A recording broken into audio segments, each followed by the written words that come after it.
Detectives are spying on a man eating pizza on a busy street corner in downtown Manhattan.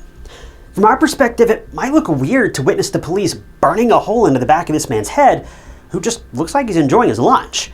But the police aren't eyeing the pizza. Well, they are, but not for the reason you might think. The investigators want the man's DNA from the pizza crust. And finally, the man tosses the pizza out and heads back to work for the afternoon. Police jump in and grab the pizza from the trash, and the man has no idea. But detectives are trying to pin him to a vicious crime. That's because this man just claimed the lives of 4 women, and he nearly got away with it, if it weren't for his love of pizza.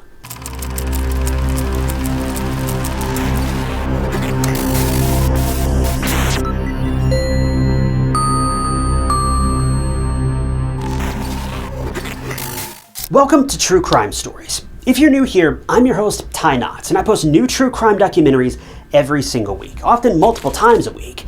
So if you're interested in classic true crime, hit that subscribe button. It's 100% free, and it just lets you know when I post new cases. Between July of 2007 and September of 2010, 4 women went missing in New York. As time went on, the disappearances were analyzed side by side, and investigators were certain they were connected. The cases of these women were baffling, and no one knew where the women could be. And it wasn't until 2010 when, tragically, their bodies were discovered in a remote beach town called Gilgo. When that happened, the strange and unsettling disappearances turned homicides of the women were dubbed the Gilgo murders. And the unfortunate women involved were called the Gilgo Four. So, who were the Gilgo Four? Well, aside from them being women who were all adored and cared for by their families and loved ones, they all had a few things in common. All of the women were in their 20s, had a petite build, and were also offering certain services on Craigslist at the time of their disappearance. The country was in a recession at the time, so I guess you gotta make money where you can, and it's not like they enjoyed their jobs, they were just doing their best not to end up living on the streets or eating out of a dumpster. Regardless, this realization that each of the women had so much in common ultimately led the detectives to think that the murders were the doings of a serial killer. And well, they didn't know it back then, but they would be right. And what was even worse is that that very serial killer had taken the lives of several women before and even after the Gilgo Four. The reign of terror started all the way back in November of 1993 and lasted until 2011. But I'm getting a little bit ahead of myself. First, we need to start in 2007, when the first of the 4 victims went missing. Maureen Brainerd Barnes was an intellectual and artist, 25 years old, and she was from Norwich, Connecticut, and she was devoted to her friends and family. She was a mother of 2 children, one of whom was 7 at the time of her disappearance. Maureen worked as a seasonal telemarketer, but she was eventually fired from her job and was on the verge of getting evicted. This caused her to turn to adult work to provide for her daughter. It's not a job any of us are likely to agree with, but Maureen felt she was backed into a corner, and considering she had bills due immediately, she didn't know of any other way to make a lot of money and make it fast. Maureen was last seen on July 7th of 2007, when she planned to spend a day in New York. She'd called a friend before her disappearance, telling her how she was supposed to meet a client outside the Super 8 motel in Manhattan, but she was never seen again. Her family reported her missing, but there would be no leads or promising information for the time being, and her case went cold. 2 years later, 24-year-old Melissa Bartholomew went missing on July 12th of 2009. She was originally from Erie County, New York, but at the time she was living in a basement apartment in the Bronx. Melissa had left behind her mother and 15-year-old sister, who were concerned when she failed to reach out to them for the next couple of days. Melissa's mom eventually reported her daughter missing on July 18th, and according to a close friend of Melissa's, she was due to meet a man and promised to be back in the morning. But she never returned. Less than a year later, another woman went missing, and she was 22-year-old Megan Waterman. Megan was from Scarborough, Maine, and she was a mother of a 3-year-old daughter named Lily. Megan was last seen on June 6th of 2010 at around 1:30 a.m. on surveillance, leaving a Holiday Inn Express in Long Island to meet a client. Even though Megan was away from her daughter in Maine, who was living with Megan's mom, Lorraine, she would call her daily and catch up. But that didn't happen after June 6th. She wasn't picking up her phone, and hearing complete silence from her daughter compelled Lorraine to eventually report her missing on June 8th. The next and final disappearance of the Gilgo Four was just months after Megan went missing in September of 2010. Even though no one knew it at the time that the killings were connected, the timeline is just terrifying. You can tell that the serial killer is targeting victims one after another, and the cooldown period, or time between each attack, is getting shorter and shorter. This time, a woman named Amber Lynn Costello from West Babylon, New York, went missing. She was an excellent student raised in South Carolina, but for some reason she fell into a life of addiction and never really came out. She even worked as a waitress at one point, but she eventually turned to adult work to pay the bills. It was reported that Amber was approached by a potential client who was going to pay her $2,500 for her services, which was way more than her usual rate. She didn't really know what the guy wanted to do in exchange for so much money, but for Amber, this lump sum could have been her ticket out of this lifestyle once and for all. Just one more night, one more job, and it would all be over. The thing is, Amber was right. It would soon all be over, but not the way she had hoped. Amber's friend, David Schaller, remembered Amber telling them that this high-paying client had a green Chevrolet Avalanche, and he was a huge guy, about 6 foot 4 inches tall, and he wore very large oval-shaped glasses. In short, David said that the client looked like an ogre. But that's all the information he knew about him. Before anyone knew it, Amber was missing. These disappearances were very confusing for the police, but soon they would find answers, or rather the victims themselves. And this would leave everyone terrified. So the location where these 4 women had disappeared was a mystery for a long time, until May 1st of 2010, when another woman in distress called the police. Tragically, she wouldn't survive either, but her disappearance set off a chain of events that eventually led the investigators to Gilgo Beach. The concerned woman was 24-year-old Shannon Gilbert, another adult worker, who called 911 on May 1st at about 4:50 a.m. She was going to a house in Oak Beach on Jones Beach Island in Suffolk County when the call was made. On the call, she sounded hysterical and scared, and you could hear panting as if she was running from someone. On the call, Shannon told the operator that, quote, they were trying to kill her. Tragically, the call was disconnected, but not before Shannon screamed at the top of her lungs for help. Her disappearance was also left unanswered until June, when the Suffolk County Police Department's Missing Person Bureau assigned Officer John Malia to search the area where Shannon was last seen, and found some clues. Officer Malia, along with the cadaver dog Blue, searched for months before they finally hit a jackpot on December 11th of 2010. Officer Malia searched the vast area close to the beach, and even though it was covered in snow and the path was impossible to walk on thanks to the vegetation, the cadaver dog Blue alerted the officer of the scent coming from underneath the snow. When the area was further searched, a burlap sack was discovered. When officers opened the sack, well, as usual, they thought it may have been a mannequin. But as we all know, it's never a mannequin. A bound body was found inside that bag. At the time, no one knew who it was, but little did they know that they were close to unraveling the truth of what happened to the Gilgo Four.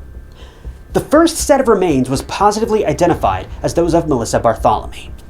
Further searches revealed more human remains, and by the end of the search, Maureen Brainerd Barnes, Megan Waterman, and Amber Costello's remains were all found about 500 feet apart from one another. And disturbingly, all of the women were bound by leather belts and wrapped in a unique hunting sack made of burlap. In March of 2011, the investigators were in for more surprises though, because Gilgo Beach hid more than just the remains of the Gilgo Four. By April of 2011, more human remains were found along Ocean Parkway that would later be identified as Jessica Taylor, a woman who went missing in July of 2003. Then the remains of Tatiana Dykes and Valerie Mack would also be found. Remains of 2 more women, identified as Tanya Jackson and Karen Vergata, were also found in that same area too, a few hundred feet apart from the rest of the women. Tanya's and Tatiana's DNA actually matched, and the detectives figured out that Tanya was Tatiana's mom, which adds an entirely different, much darker layer to this story. Karen was yet again another street worker, and she went missing back in 1996. Also, another unidentified body was found near Gilgo Beach. Interestingly, DNA results showed that the person was an Asian male but was wearing female clothing. The body was ultimately named Asian Doe, and the person lost their life by blunt force trauma. But remember the name Shannon Gilbert, the one that called 911 that night, screaming? Well, her body was also found 19 months following her disappearance, in a marsh between Oak Beach and Ocean Parkway. But there was one problem. Her cause of death was debatable. It was concluded that Shannon had lost her life by tripping into the marsh and drowning. But in 2016, the autopsy revealed that Shannon's death was intentional. The thing is, Shannon's mom, Mary Gilbert, who's since passed away, had previously expressed her anger with the investigators and stressed that her daughter could have been drowned by the serial killer for all that anyone knew. She never knew how right she truly was. Despite this, Shannon's cause of death was officially reported as undetermined. So Gilgo Beach became a haunting graveyard and a place of terror for the people of Suffolk County. Sure, it was a secluded beach, and no one really came down here. But the fact that it was a place where so many people were found deceased sent chills down everyone's spines. So the police as well as the FBI joined forces and aimed to bring this crime spree to an end. When a task force was made, they decided to look into phone records, and for simplicity, the investigators decided to focus mostly on the Gilgo 4 for now. Well, when they came across phone calls made to the victims, they found some disturbing details. An unknown number traced to Madison Square Garden called the Gilgo 4's family members, and these calls came right after each of the 4 women went missing. This couldn't have been a simple coincidence, and the police were now ready to make their first move.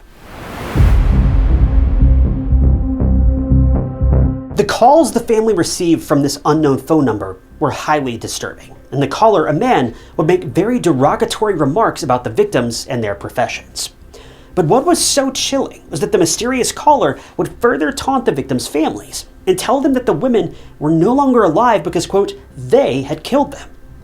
Following this revelation, the investigators also decided to run DNA tests on any evidence found on the bodies of the Gilgo 4 victims. And that was when they got some very promising information. See, several women found on Gilgo Beach, specifically Megan Waterman, had strands of hair on their bodies. They weren't long, and from the looks of it, they belonged to a male. So the detective decided to test the hair's DNA. The results didn't match anyone in the system, but this very DNA would soon lead to a person of interest, or rather, a suspect. Another cold case of a woman named Sandra Castillo, who went missing in 1993, took place in the area, and her remains were found in a wooded area in North Sea, Long Island, about 60 miles northeast of Gilgo Beach, in November of 1993. Surprisingly, there were hair strands on her body as well, and when those were tested, the results came out as a match to the strands found on Megan's body. So now, the crimes were certainly connected, and the investigators had rock-solid evidence. The Gilgo 4, Sandra, and possibly all the other victims were murdered by the same person. What's so heartbreaking is that Megan was forced into adult work by her boyfriend-turned-manager, Akeem. To make matters worse, Akeem was also physically abusive towards Megan and forced her to pick up work in New York because, quote, she would get paid more. Akeem was eventually arrested on unrelated drug charges later on. Megan left her child with her mom, Lorraine, in hopes of making a better life in New York. But who knew that moving to New York would be the ticket to her untimely end? Megan just wanted to give her daughter a better life, just like all the other victims. And it's just heartbreaking that Megan ended up choosing this line of work and in the end, crossing paths with a serial killer. As tragic as Megan's story was, the presence of the murderer's DNA on her body eventually led the police to connect some major breadcrumbs to follow. The investigators looked into the information of the murderer driving a dark green first-generation Chevrolet Avalanche and his big, burly appearance. Eventually, this information was another breakthrough in this complex case, and it led the detectives straight to Midtown Manhattan, where a successful architect would be on the investigators' radar. Based on phone records and witnesses, the investigators tracked down a successful architect named Rex Howerman, and he soon was named as a suspect in the murders of the Gilgo 4, as well as the other missing women whose remains were found at Gilgo Beach. Rex lived in Massapequa Park on the south shore of Long Island, and most of his life he worked in Midtown Manhattan at his architectural firm RH Consultants and Associates, at least since 1987.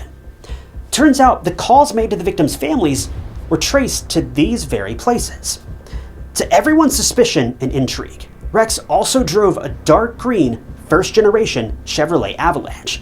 which was conveniently in South Carolina at the time the police got to him. He was over 6 foot tall. He had a burly appearance and wore large, oval-shaped glasses. I mean, what are the odds? But from the looks of it, Rex looked like a family man. He lived in his humble abode with his wife, Asa, and 2 children, one of whom was Asa's daughter from a previous relationship. He looked like an ordinary man in his 50s building a successful architectural empire. But looks can be deceiving. And Rex here had mastered the art of masking his real, terrifying face behind his bookish and smart appearance. Growing up, Rex had bad luck with girls, and he was constantly rejected. But again, he never lashed out or even got into fights with other students, even though he was built like a giant. Rex did have one thing going for him, though. He was very smart, which led him to become a successful businessman in the 1980s. Rex was also fond of hunting. Now, nothing is alarming here. I'm sure a lot of people love the sport, but to the police, this information perked their ears up. See, the missing women were found bound with leather belts, and their bodies were wrapped in a specific type of burlap sack that hunters normally used. To add to this, there was DNA evidence, which was the golden ticket for the police. But they needed to get their hands on Rex's DNA. So the investigators decided to follow Rex in Manhattan. And one fateful day, Rex was eating a pizza, and he threw the box in the trash near his workplace. The detectives pounced on this pizza box and sent it for DNA testing. Well, Rex's DNA matched the hair found on Megan and Sandra's bodies. Rex was their guy. Further investigation led to some very interesting information to surface. Rex's employees at RH Consultants and Associates had an inkling that Rex was kind of weird. He was very fond of hunting weak, defenseless prey, and he was borderline stalkerish. One employee of Rex's reported that Rex had found out she was on vacation on a cruise, and Rex thought it was a bright idea to slip a note under the door of her cabin that read, "You know I can find you anywhere." Now, I don't know about you, but that would be enough for me to just leave that job immediately, no matter how well they paid. But anyway, this left the female employee very unsettled, but that was that. Well, later on, the investigators were able to find the exact Chevrolet Avalanche in Chester, South Carolina, where Rex also had property. So it seemed as though the police were at the finish line, and all they had to do was arrest Rex before he got away. Well, on July 13th, 2023, Rex Howerman was arrested and charged with 3 counts of first-degree murder and 3 counts of second-degree murder in relation to Melissa Bartholomew, Megan Waterman, and Amber Costello's murders. He was also eventually named a prime suspect in the disappearance of Maureen Brainerd Barnes and her subsequent murder, for which he was charged in January of 2024, after more incriminating evidence came out. But fast forward to June 6th of 2024, Rex was arraigned and charged with the murders of Jessica Taylor and Sandra Castilla. Then, in December of 2024, he was also indicted for the murder of Valerie Mack. It's believed that Rex used Craigslist to find his victims, and he had a specific type that he would target. Although we don't know why Rex only targeted young, petite women who were also adult workers, it's unsettling nonetheless. It took the investigators more than a decade to find human remains at Gilgo Beach in 2011 and 2010, and they finally linked all of these unsolved and terrifying murders to Rex, which ultimately led to his arrest in 2023. But there's another plot twist. See, when the detectives were gathering DNA evidence from the remains, they found strands of longer hair on some of the victims too, specifically on the leather belts. Those long hair strands positively matched Rex's wife, Asa. So the police were also suspicious of his wife in the beginning. Was she an accomplice to the murders? Did the couple work together to lure victims and then take their lives? But this theory soon hit a wall when the investigators went ahead and talked to Asa for themselves and found out how clueless and alarmed she was to find out her husband was living a secret double life. It was at that moment when the investigators thought that Asa's DNA was probably just there via contact. Rex probably transferred Asa's as well as her daughter Victoria's DNA from himself onto the victims. And yes, you heard that right, even Victoria's DNA was found on the leather belts, which is bizarre, but she was just a child back when these murders occurred, so there's no way that Victoria, or Asa for that matter, had a hand in the killings. Moreover, Asa and the rest of Rex's family were on vacation out of state when most of the murders occurred, so it seemed like Rex acted all alone. It could be as simple as a domestic transfer, or it could also be something darker. What if Rex had deliberately put his wife and daughter's DNA on the victims to throw the investigators off and make them suspicious of Asa instead? Now, this is just an accusation. There's no evidence to really suggest this, but it's an interesting thought nonetheless. The detectives also managed to recover mirror selfies of Rex that he used on Craigslist to get the services of adult workers. The investigators believed he would go to Craigslist, find victims that fit his criteria, and then lure them to shady hotels, motels, and even houses where he would end their lives with his bare hands or with a heavy object while the victims were bound. He would then wrap their bodies in burlap and toss them near Gilgo Beach, thinking that no one would suspect them to be there for a long time. It's so frightening that Rex was out there, targeting young defenseless women like prey since the 90s, and he got away with it for so long. As of December of 2024, at the end of this long investigation by the Suffolk County Police Department and the FBI, Rex was charged with the murders of 7 women: Amber Costello, Megan Waterman, Melissa Bartholomew, Maureen Brainerd Barnes, Sandra Castilla, Jessica Taylor, and Valerie Mack. Rex was then dubbed the Long Island serial killer in the media following his arrest. Rex is awaiting trial in Riverhead Correctional Facility in Suffolk County. He's pleaded not guilty to all charges, and his defense attorney stated that Rex didn't commit any of these crimes. Rex's attorney recently requested the 7 charges to be split into 5 different trials, but this was thankfully denied by a Suffolk County courthouse judge. Rex's attorney also wants the judge to block the DNA evidence, which is crucial for linking Rex to the crime, because the testing methods were not used before in a New York courtroom. Even though the trial date hasn't been announced yet, it's possible that it can take place any time this year. Rex Hauerman is a calculated and pompous serial killer who didn't only target women, but also had the audacity to taunt the victims' families. Megan's remains were the reason for the breakthrough in the case, because it not only led to substantial DNA evidence, but also linked the perpetrator to a cold case back in 1993, hence leading it to the road of completion. Even though all the women Rex had targeted weren't working ideal jobs, it doesn't mean they were any less human than any other person on the planet. They had families, they had children, and they had friends. Yes, life had beat them down, but they were still loved and cared for by their close friends and family. Megan's mom, Lorraine, battled substance abuse, but she got clean and took care of her granddaughter, Lily, who's now an esthetician working in her own company. Lay back with Lily. Lorraine passed away in 2022 after battling cancer, and she tragically didn't get the satisfaction of seeing her daughter's killer get caught. Amber, Melissa, Maureen, Megan, Sandra, Jessica, Valerie, Karen, Tanya, Tatiana, and Shannon were all loving and caring women, and their families missed them tremendously. Some family members have passed away in search of answers, while some are still out there, hoping that the perpetrator gets the punishment he deserves for attacking and taking the lives of these women. But these are just the women who are on record of being Rex's victims. We don't know how many more women or people Rex had targeted in reality. So we can only hope that he gets the highest possible sentence and punishment, because none of these women deserved what happened to them.